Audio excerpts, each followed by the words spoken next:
Good afternoon, everyone. It is 12 p.m. on the dot, and we are going to go ahead and kick off another session of Journal Club.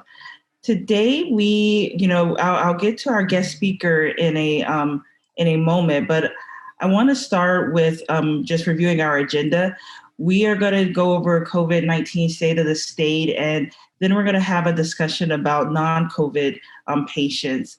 I wanted and hope to do some emerging research, but in the interest of time, I really wanted to give way to our discussion. There will be time for us to have open dialogue and questions to be addressed. So, we want to make sure that we are just giving enough time to have this conversation. So just to jump in, we're going to get started with where we're at globally, over 23 million cases. I think we're all pretty familiar with that. In the country, if you go to the next slide for me, Shane, we are seeing that we're at about 5.7 million cases. This is from Johns Hopkins. I just looked at the Worldometer, and they're reporting 5.8 million plus cases in the United States. There's been a lot of updates since we last spoken about what's happening. And I saw something recently this morning about what the CDC is now recommending as far as possibly not testing everyone who's been exposed. So more to come on that as it unfolds. Hopefully we'll be able to really get some detailed information out to everyone. But, we're still in the thick of it. The United States positivity rate is 6.92%. If you go to this, yes, thank you, Shane, to this slide, we still see that 30 states have a higher than recommended positivity rate, which is the recommended rate by the World Health Organization is to be at 5%. So the state of Florida, we are at 13.64%, which is significantly less than where we were a few weeks ago. But, we are still, like I said, we're still getting new cases. We are still seeing more people who are positive. If you go to the next slide, where Florida was reporting this morning, they're saying that we're at 588,602 total cases in the state of Florida. But if you look at the Worldometer, they're saying it's now 600,000 plus. So we have to wait to see what those new numbers really look like. There are now task force there's one in particular that's addressing reopening nursing facilities and visitations. Unfortunately, we as I would say the society who are experts in post-acute and long-term care medicine, we were not invited to be on that task force. And unfortunately, there's not a clinician on that task force who really addresses our space. So there's a lot of challenges that we're seeing here in the state and that we need to address. When we look at how testing is going for all the mandates that we have for testing in the state of Florida in our nursing facilities, if you go to the next slide, you'll see that our positivity rates for staff is at 2.13%, if for residents at 2.98%. So, we are still, doing the testing and guidance with what CMS has recommended, which is weekly testing for any state that is over 5% with the positivity rate. I haven't heard any feedback on this, but if there is something that's happening out there that is different than what is recommended, please let us know. I say all of this as we're going through the state of the state because in the last few weeks, since we last spoke, the thing that has stayed on my mind is what's happening with everyone else. We know we have our dedicated COVID units. We have a lot of rules and in place and a lot of guidelines, but thinking about reopening, thinking about visitation, all of those things makes me think about what the non-COVID patients' experience has been, both in our facilities as well as in our offices, and I will say from where I sit with United Healthcare, we are getting information about declines in utilization as far as our members going to see their primary care doctors and visits being done, surgical procedures being delayed. And so I wanted to have a conversation around this. And when I was thinking about who would be the best person to tap, I reached out, if you go to the next slide, to Elizabeth Galik, Beth for short. And I'm going to let Elizabeth, or I'm sorry, I'm going to keep calling you either Dr. Galik, Elizabeth, or something. Just call me Beth.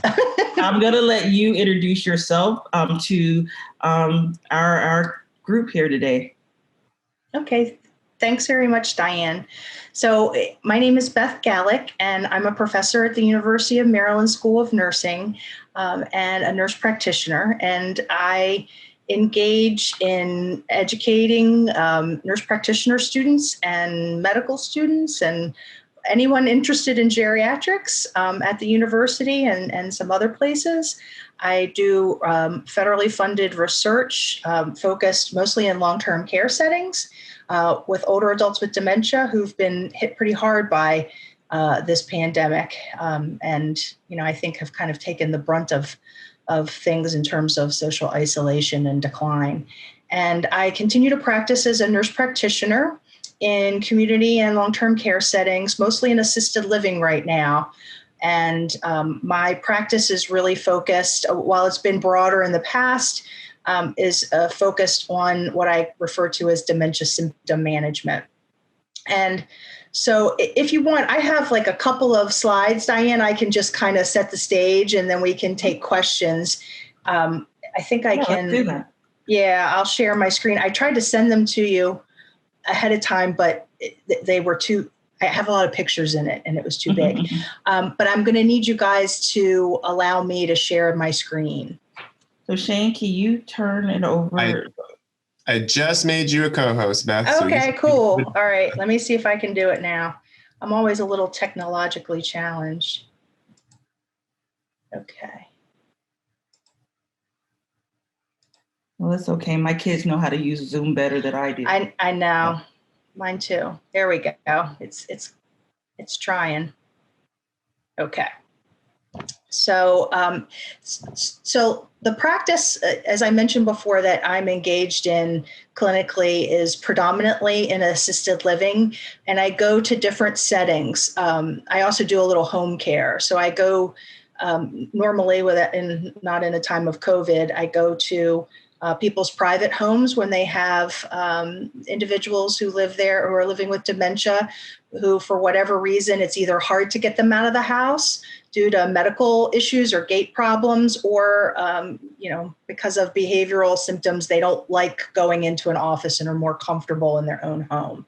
So I see a small number of people in that situation. And then I see people kind of across the care spectrum of assisted living, some small kind of group homes or senior care facilities that may have 8 to 16 people living in them versus some larger facilities.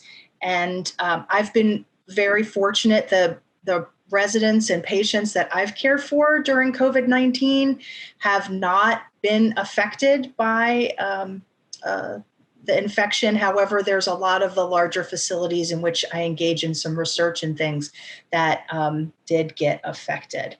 But we're just going to talk a little bit about some of the things that I've seen over the past couple of months and challenges and hopefully some solutions. I'm trying to advance this. Okay. So as you can imagine, the impact of COVID-19 on residents has been pretty significant, even if we're, looking beyond just the infection control issues. So social isolation has been a big problem and has really kind of contributed to a lot of the other things that we're seeing in terms of cognitive decline, particularly among those with dementia, but also, if people had even mild cognitive impairment, we're seeing some people with some cognitive decline just because they're not getting that engagement anymore.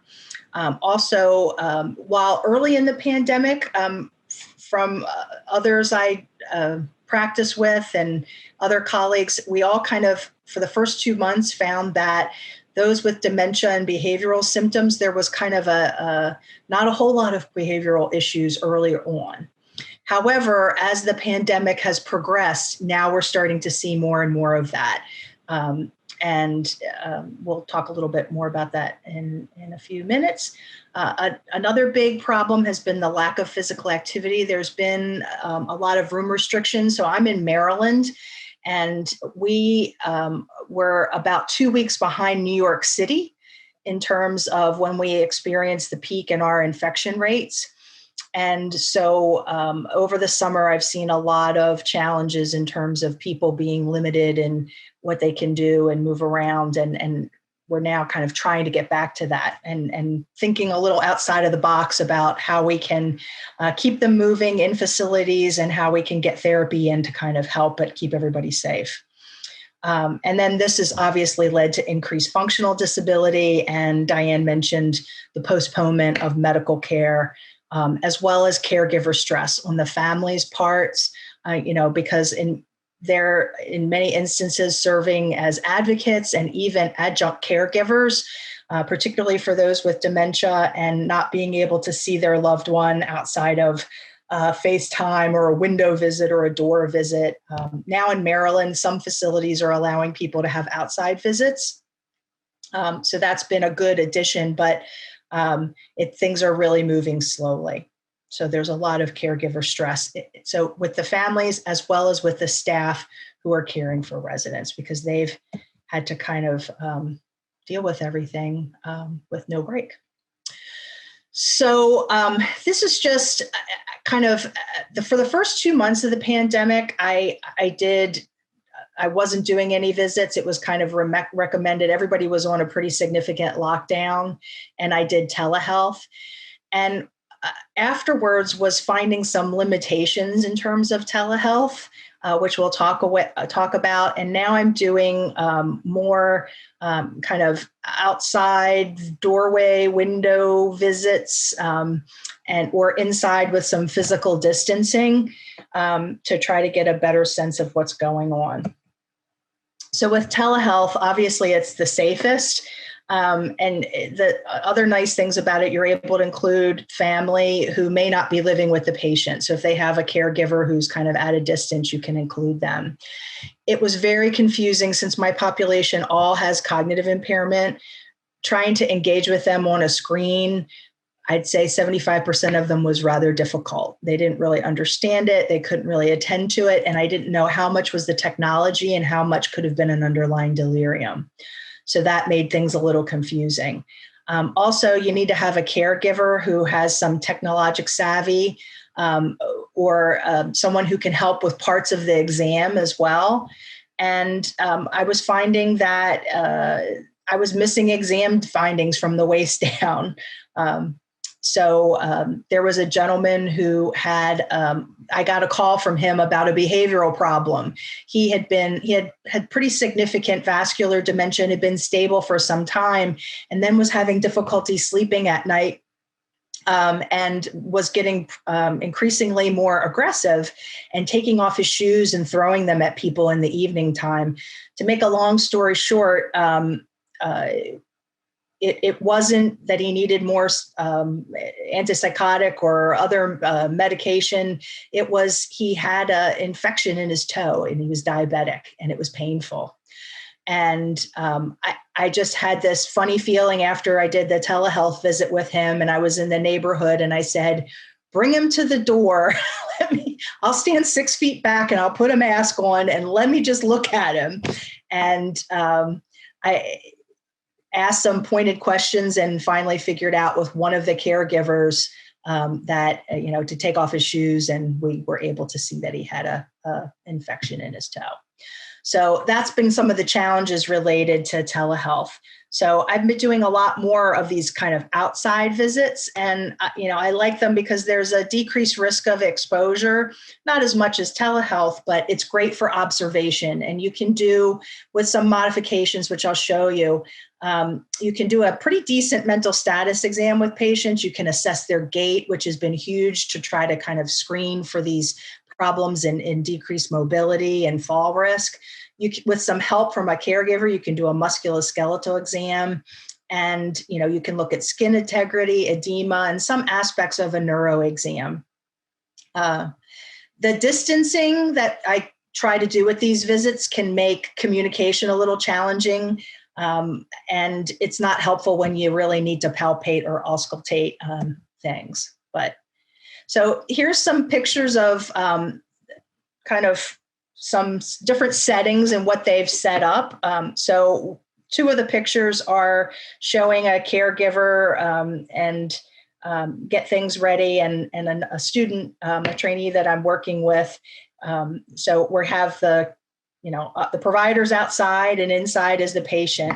And another facility actually set up a little tent with basically it was a shower curtain, and to allow for people to be able to see, but to help prevent exposure. In terms of communication at a distance, now this is kind of when they're only available, and you have to be careful if you're sharing these devices. Usually you have to have a different headset, and you can just share the pocket talker itself to, for infection control purposes. But for people who have a hard time hearing, some of the facilities have purchased these pocket talkers, and they'll put the headset on the patient, and they'll put that next to the window with the screen up, and they can hear really well that way. And it's also been helpful for family visits, because with family visits, particularly if it's a spouse, often they're both hard of hearing. And if you're separating them by 6 foot distance, it's hard for them to have a conversation. Other places I know have used walkie-talkies and kind of cleaned them in between. They've done that more for family visits. And when I go to see a patient now with these kind of modified outside visits, I tend to call first and do the history by phone, and reconcile the meds, do all that piece of it on the telephone, and then I'm going and then doing the exam in person. But it's a shorter time and a shorter exposure for everybody. And, as we were mentioning before, the common challenges, including cognitive decline and functional decline, and then the behavioral symptoms we're seeing more of. So in terms of cognitive decline, I would recommend, if it's possible, to try to use a standardized instrument to assess people's cognition who you may be concerned of, so you can track them over time. It doesn't really matter which one you use, as long as it's appropriate for the person and can kind of track them where they are in the disease process. And trying to find out, if you're working with multiple facilities, what has been the social and cognitive stimulation within those particular facilities. It's varied widely for me. So in some of the smaller places where I go, it's actually been pretty good, because they have live-in caregivers who have agreed with some extra extra pay to remain essentially in lockdown, or if they go out, then they spend some time, they get tested again before they come back in and have a brief quarantine. But for them, it's allowed them to not have to have residents out of their rooms, engaging with one another kind of in these small little safety pods, or groups of people that they can see. So that's helped a lot. Whereas other facilities, larger ones, people have been on room lockdowns in many cases. And that's been a little more challenging, particularly for people with dementia who can't often, because of their apathy, initiate anything to engage in activities. So even if you're delivering, like a craft kit or things to people in their rooms, if they don't know what to do with it or need somebody to walk them through the steps, those things are going to be harder. We'll talk in a minute about some ways kind of around that in terms of activities and engagement. You want to try to get some information from the staff, and also touching base with the family, because in many instances, they're talking to the staff. They're also seeing their loved one on FaceTime or, some platform, and they may have some observations or things they're concerned about. It also makes them feel connected to the process, because they're not allowed in yet.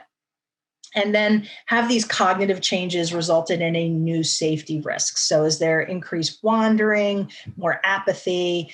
I've seen some cases, not many, fortunately, where getting someone to eat adequately and drink enough has been a challenge because they need a lot of help. And or sometimes they just won't want to engage. So even if the staff is there to help them, they're declining in terms of their mood and need more support with their nutrition and hydration. And if visual spatial skills have decreased, that can also impact fall risk. So some other tips in terms of managing cognitive decline. I always assume at this point that the cognitive decline is probably some type of subsyndromal delirium until I prove otherwise. And I'm looking at medications. I'm doing a lot of deprescribing. Not only does it help in terms of lessening the impact of caregivers' time with MedPass, but I've been able to lower psychotropic meds. I don't have a lot of people on narcotics, but anticholinergic meds, removing a lot of these things that got put there that these folks just don't need anymore. And in general, people have been doing well with that. And then working with the staff, trying to be creative and matching appropriate sensory stimulation activities for people with cognitive impairment. So favorite music or photos. So while you're in there, if you're helping make a bed or gather up dirty laundry or whatever, engaging with them, having them look at a photo album, do a simple puzzle, putting on their favorite music. So trying to basically multitask while you're in the room to encourage some engagement.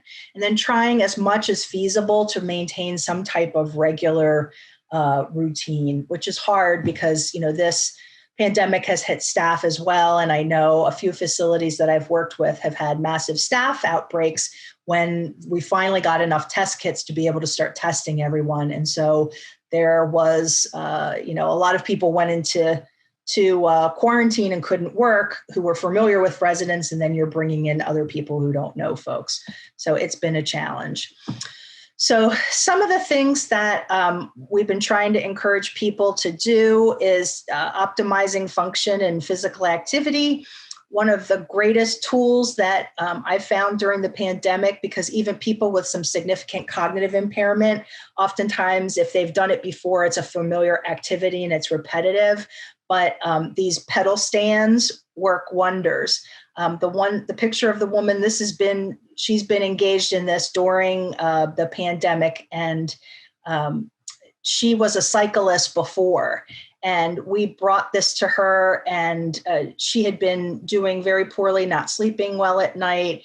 There was, her depressive symptoms started reemerging again, trying to do some things with meds. But I tell you, that pedal machine did more good for her than any antidepressant I think that I could give for her.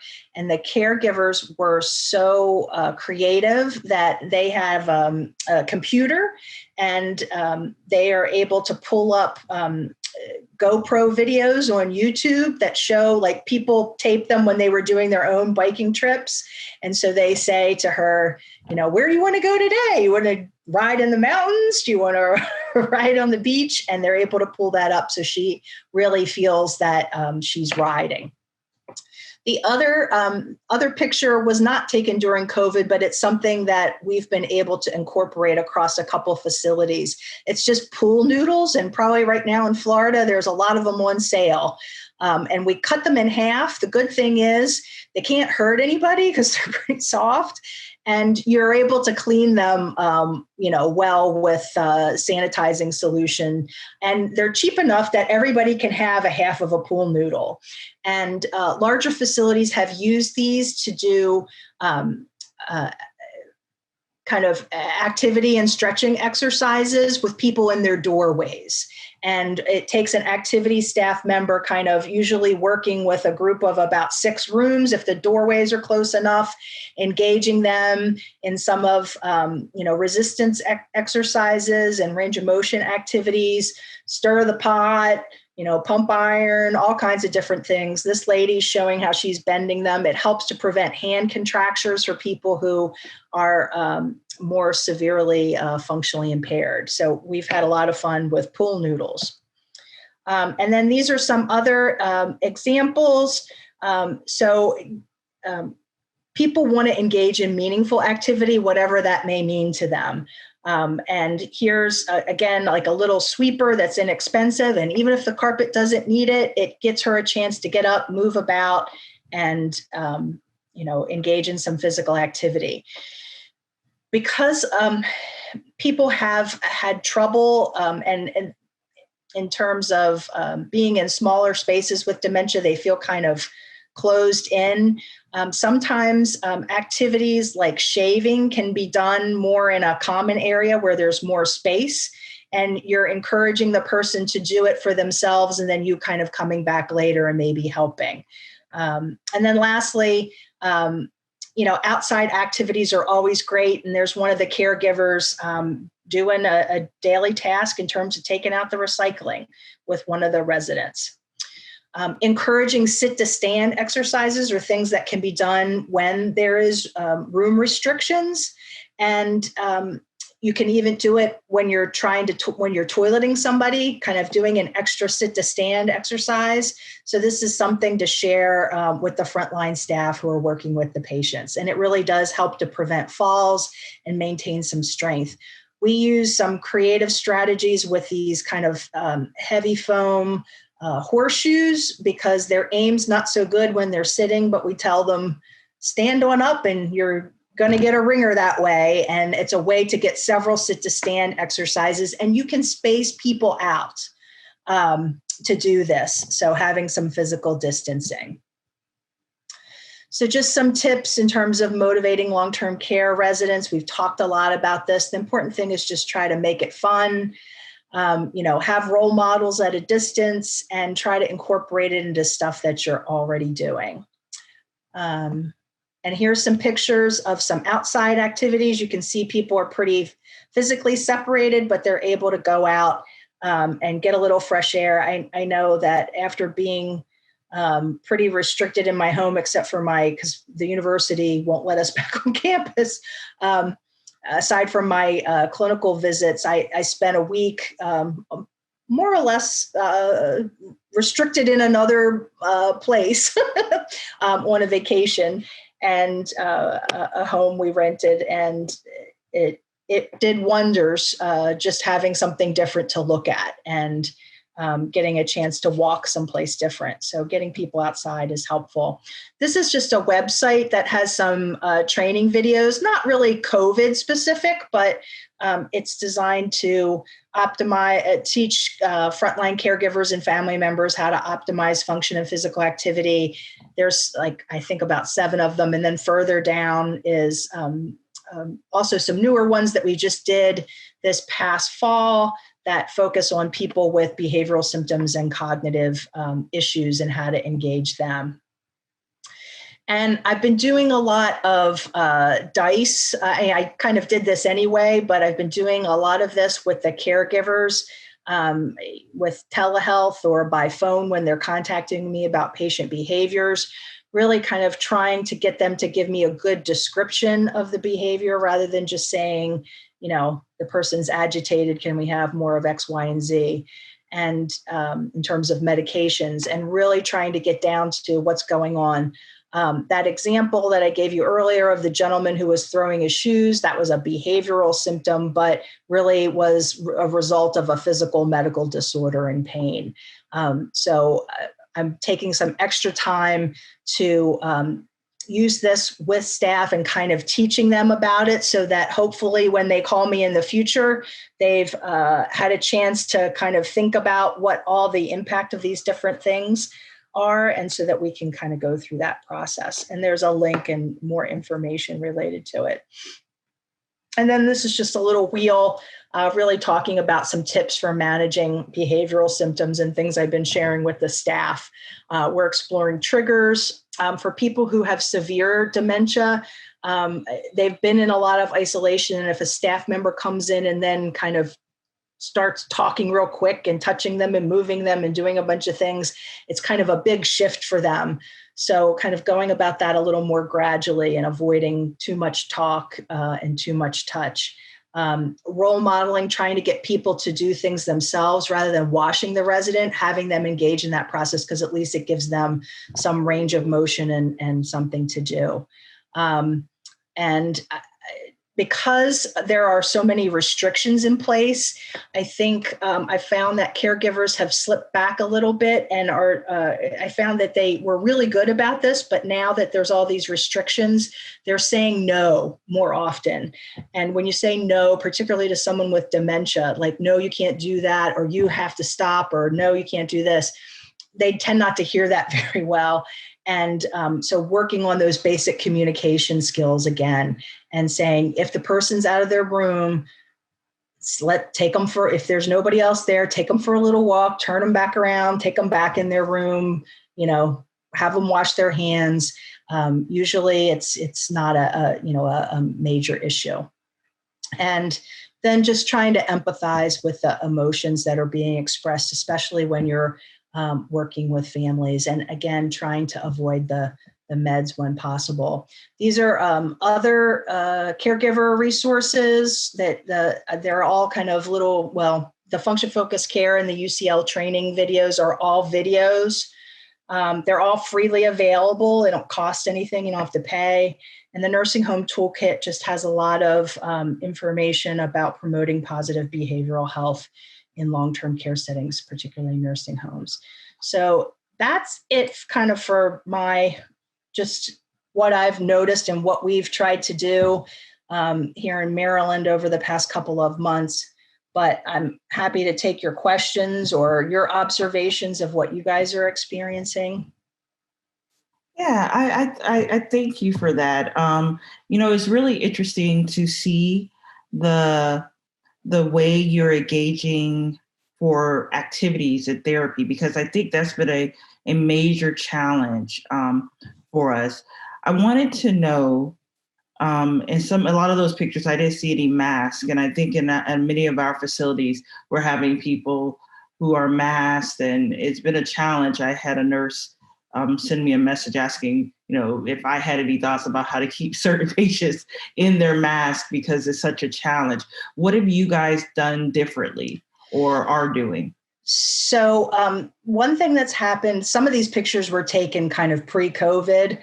Obviously, I've not been in facilities, so haven't been able to take as many photos that way. Some of the smaller places that are essentially contained bubbles have not had to use a lot of masks because they've not had people in or out, and we've done that distancing and the visits outside. So that's, and then when we do a visit with them, we have the person wear a mask. There are people who won't wear them. It's just challenging, or if they'll put them on, they'll take them off. It's hard. You have to kind of do the best that you can and not get into too big of a discussion of having, what it's for, because a lot of times we're trying to explain something that they may or may not be able to understand, particularly if they have cognitive impairment. However, if they don't, you can, a lot of times they've seen it on the news and have some understanding. But sometimes if they won't wear a mask, we have them wear a face shield, and it's better than nothing. They seem to feel a little bit better about that. Also, in terms of comfort of the mask, sometimes the disposable masks some of the residents are uncomfortable. And a student I worked with had purchased, she hadn't purchased her, it was donated. They had a lot of nice soft cloth cotton masks. And again, even though they're not perfect, it's better than nothing. And if you can get people to wear the soft cotton mask, there's a group called, I'm thinking what it's called. They make see-through masks that are kind of like shields that fit over. Yeah. Yeah, I know what you're talking about. I saw and there's one group that has, I think it's called Clear Mask. They're FDA approved. So in certain instances, we've used that. And when staff are in PPE, it's confusing. People some of the residents don't recognize people, and they make kind of like a 4x6 name tag holder.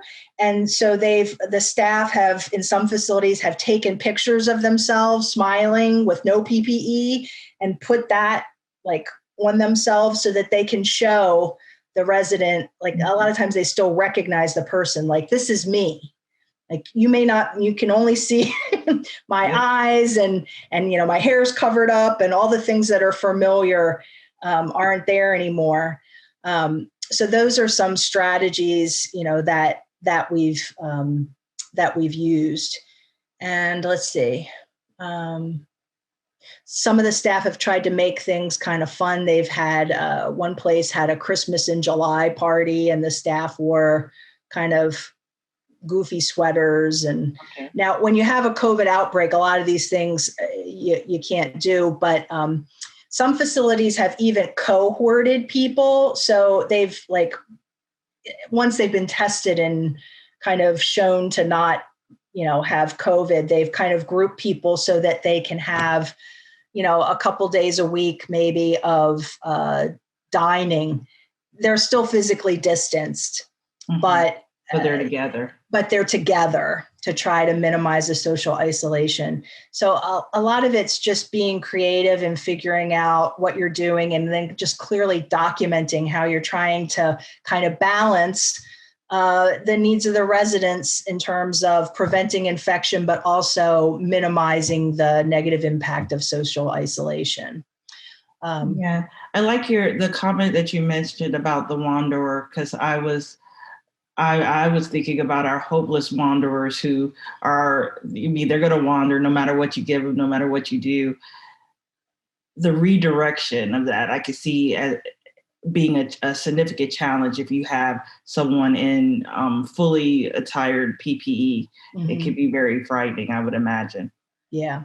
And some of the residents, have said, there's all these people running around here in masks. Like, they don't understand. They're running around here in masks, and I don't know what they're doing. And, it's confusing.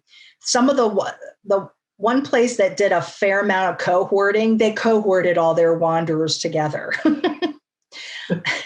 And yeah, they put them in this section, and they were fortunate enough to, the doors don't lock, but they kind of put them all together in this one little end of a wing. And they let all the families know, like, this is what we're going to do, because we don't want to sedate them to keep them in their room. We can't have them, walking out amongst everybody, but we can do this. And families were very supportive of that. Because they, really saw that was trying to meet the needs of their loved one. And, while not perfect, it helped. And, there is increased risk because they are wandering around one another, but, they have a staff member kind of assigned to them, and, to kind of try to engage them and keep them all in that little smaller area. So did you guys see any spikes in psychotropic use in your area? We've seen a little bit of that in Florida. We have not, surprisingly. Like I said, we may be seeing that now, and we haven't had the report come out recently. But initially, I've done more, and I've heard from my colleagues, we've done more deprescribing. There's always people but it tends not to be throughout the whole building, where there's been certain issues where you have had to go up in some instances. But overall, we experience less, and I probably more antidepressant use than anything else.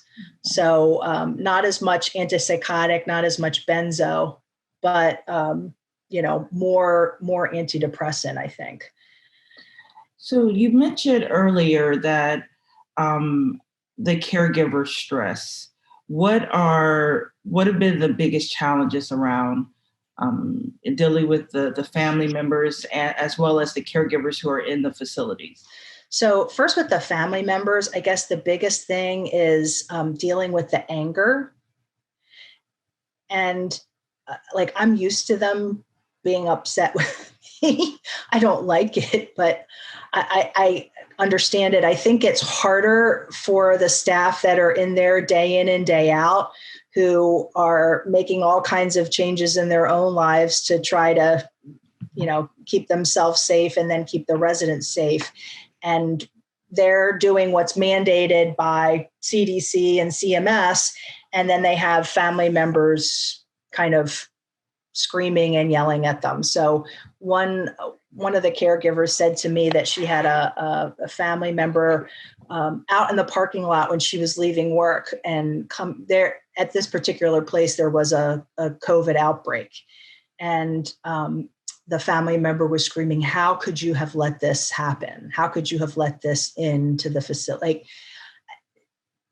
And I think that you can understand where they're coming from, because they're frustrated and they feel like there's nothing they can do. But I think that's probably been the hardest piece on the staff. There's another facility I worked with that was one of the first in Maryland to have a major outbreak. They had 12 deaths, or not that many. Yeah, about 12 deaths and 40 some people impacted. And it was a larger facility, a CCRC. And there, for whatever reason, I don't know why, but the residents and the families kind of rallied around them. And they had a whole different trajectory moving forward. So they were like, here in Maryland, it gets posted, if you have a positive case, it gets posted on a site that's updated once a week. And while they had an early outbreak, and they also resolve things quickly, and also were able to, the families and the residents who were able kind of went outside and had like daily parades at shift changes. So when the staff were coming in, they were kind of cheering for them, and it just reframed the whole picture. Their PT and physical activity kind of exercise wellness department made these great little videos for the residents to engage in exercise that they could access on their televisions or computers every day. And when people were coming out of their COVID isolation, there was a woman who was 103, and they encouraged her to walk.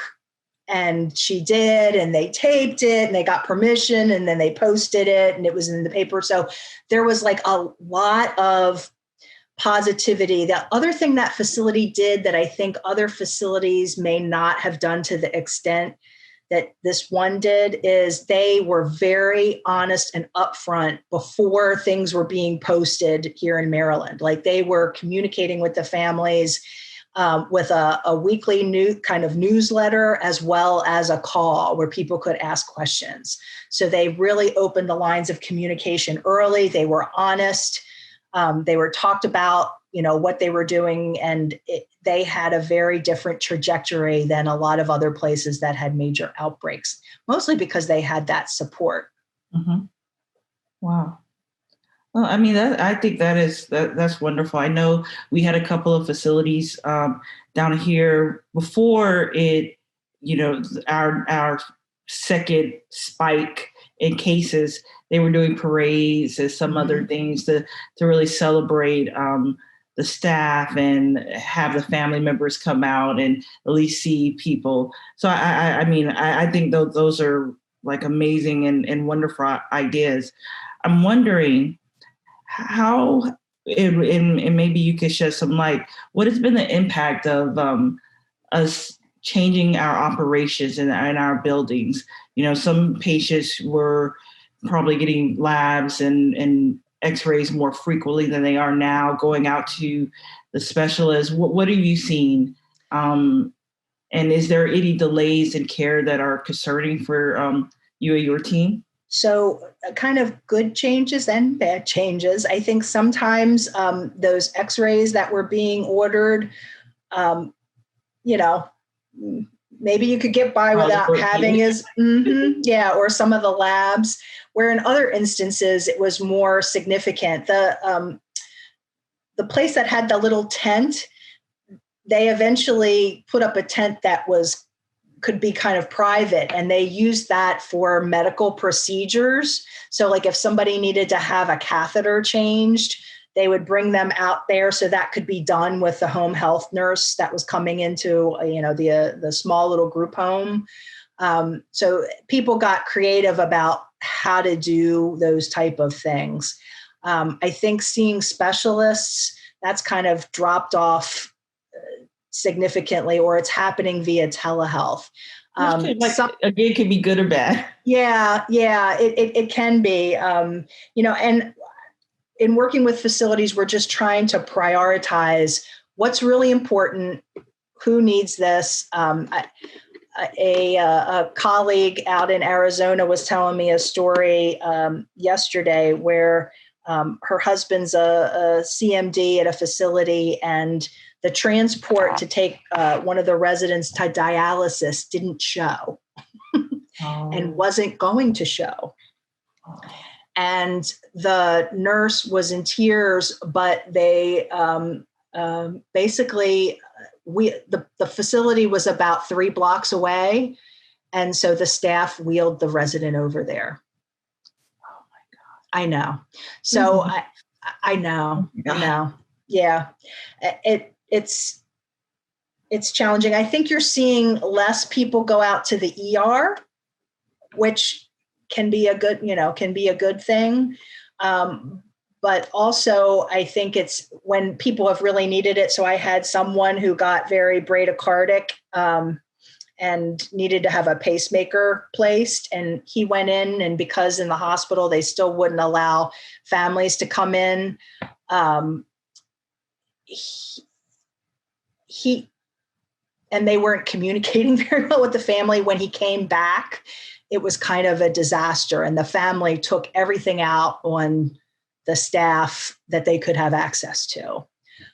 So there were still issues, things were still going on when he came back. And because the facility staff were the ones that they could call and access, they were screaming and yelling at the staff there. I think that's been the hardest piece for the staff to deal with. The other thing that I think has helped for facilities is, like, I know we're all using telehealth, but I think it's important when it's medically warranted.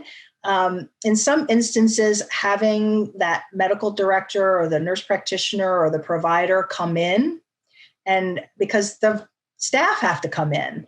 And so having that leadership present on site, I think helps with morale and kind of equalizes the picture a little bit, and makes the virtual visits later, I think, better if they understand that you're willing, when it's needed, to come in.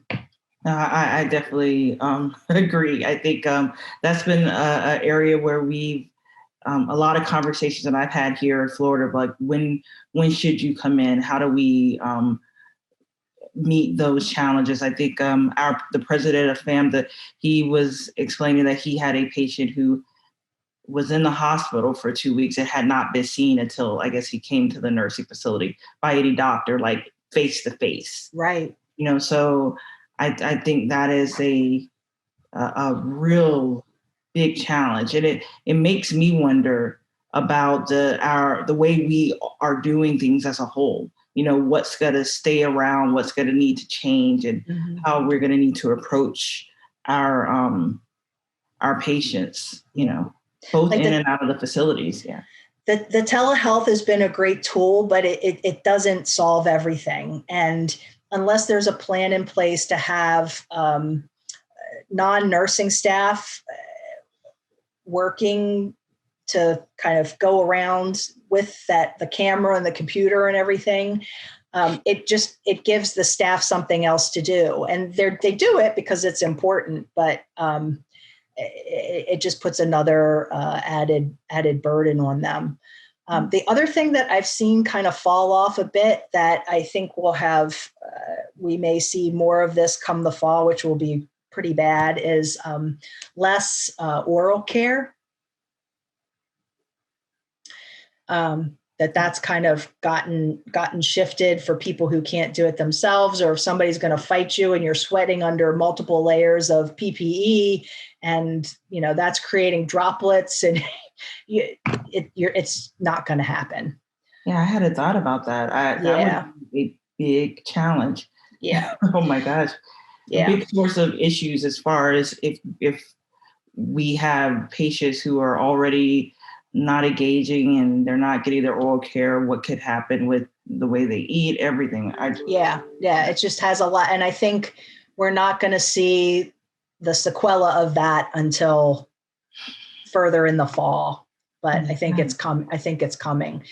The places I've been working with, I've been trying to, for the residents who can, even just like hold a toothbrush, even if they don't get toothpaste on it, if you dip it in a little mouthwash or something, even if they're able to do a little bit to get some of that debris off, it helps. Yeah, that's a great suggestion. And I don't think we mentioned that you're the editor-in-chief of Caring for the Ages, the AMDA publication. Is there something that you're thinking about doing to really highlight all of those maybe missing points that we're not addressing? So actually, yes. Our October issue that's going to be coming out shortly in early October or late September is dedicated. About half the articles in there are about physical activity. And many of them really touch on how we can work to maintain some degree of physical and functional activity in our residents, keeping COVID in mind. Also, we have an article that's addressing a lot of the mouth and oral care issues, and with interviews and resources from Mouth Care Without a Battle and some of the nation's experts in terms of oral care. So that's coming down the pike.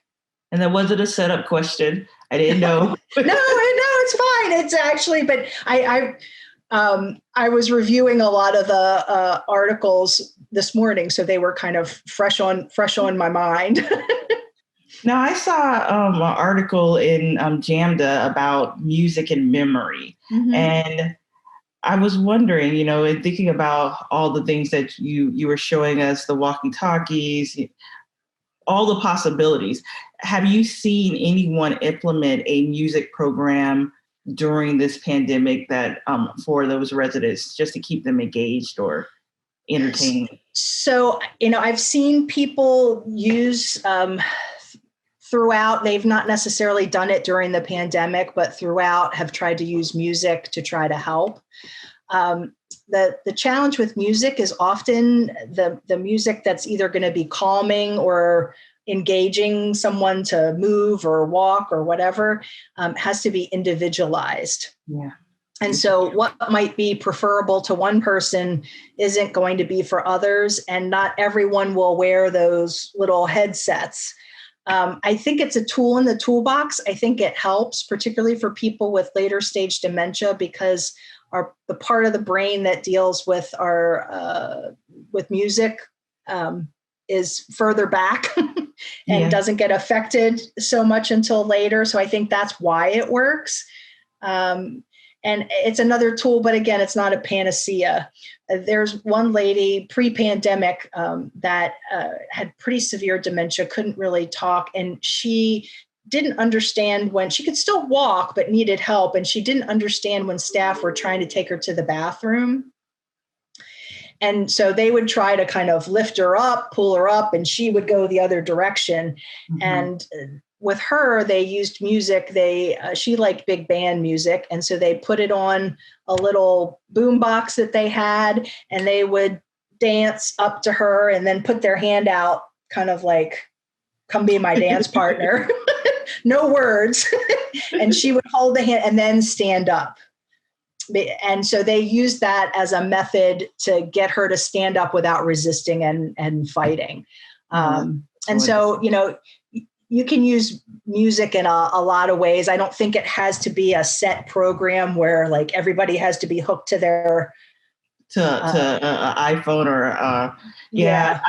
I know it's just something that has always interested me.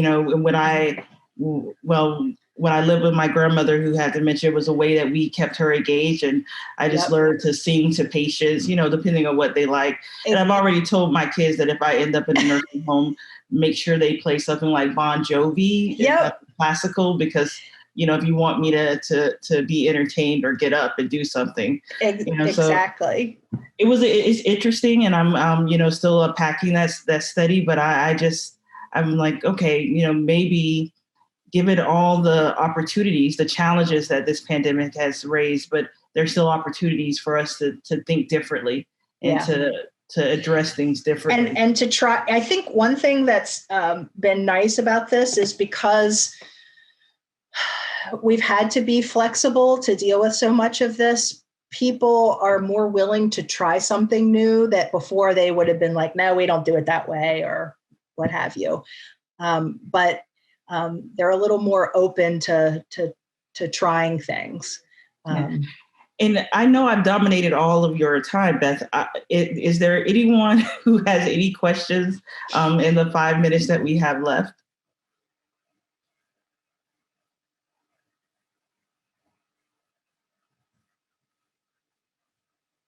Well, Beth, do you have any, closing statements or remarks for us?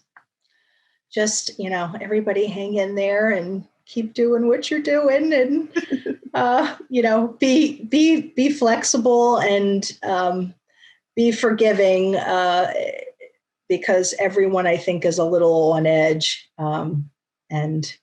with staff, with families, I think it's hard. And I think we have to do our best not to take things so personally. That is some good advice. Thank you for joining us today. Easier said than done, though. Thank you. Thank you. Thank you, everyone. Thank you, Beth. Thank you very much. Thanks.